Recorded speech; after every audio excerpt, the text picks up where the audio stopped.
Assalamualaikum warahmatullahi wabarakatuh. Saya Lira Aulian Rahman. Pada video kali ini akan membahas terkait korespondensi bisnis. Korespondensi bisnis ini adalah kegiatan komunikasi tertulis yang mencangkup pengiriman dan penerimaan surat baik di dalam organisasi maupun di luar organisasi. Biasanya korespondensi bisnis ini bersifat formal dan mengikuti standar tertentu. Contohnya seperti surat, memo, laporan, dan email yang resmi. Fungsi dari korespondensi ini yang pertama sebagai sarana komunikasi.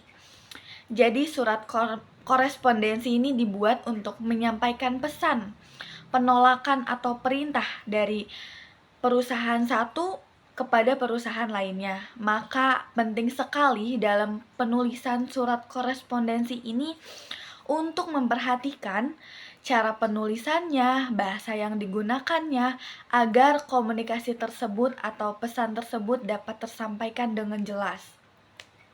Yang kedua ini hubungan kerjasama dengan perusahaan lain. Nah, dengan adanya surat tersebut akan menjadikan hubungan kerjasama antara perusahaan satu dengan perusahaan lainnya menjadi jelas dan terarah. Yang ketiga itu sebagai pedoman kerja. Misalnya surat keputusan atau surat perintah atau instruksi kerja. Nah, surat-surat bisnis ini berfungsi sebagai pedoman atau acuan dalam melaksanakan suatu kegiatan bisnis. Prinsip-prinsip penulisan korespondensi bisnis yang pertama, kejelasan dan ketepatan pesan. Nah, pesan yang disampaikan ini harus jelas dan tepat agar tidak menimbulkan kebingungan. Yang kedua, formalitas dan kesopanan.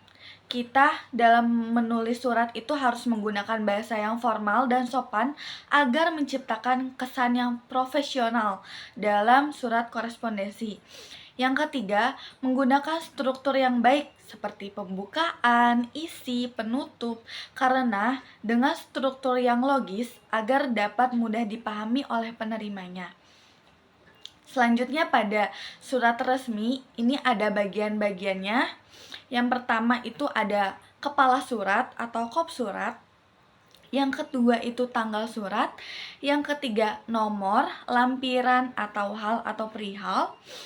Yang keempat itu nama dan alamat yang akan dituju. Yang kelima itu salam pembuka dan paragraf pembuka.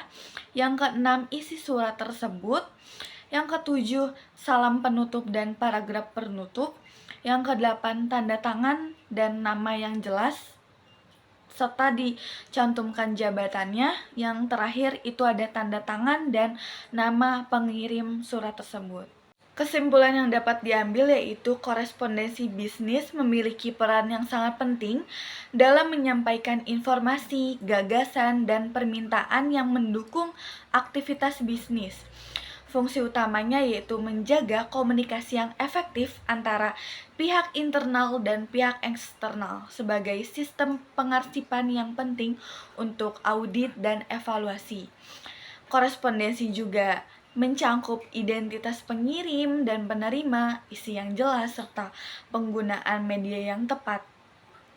Kesalahan dalam korespondensi juga dapat mengganggu proses bisnis, sehingga penting sekali untuk mematuhi standar penulisan surat korespondensi yang benar dan efektif agar menciptakan komunikasi yang efektif dan efisien.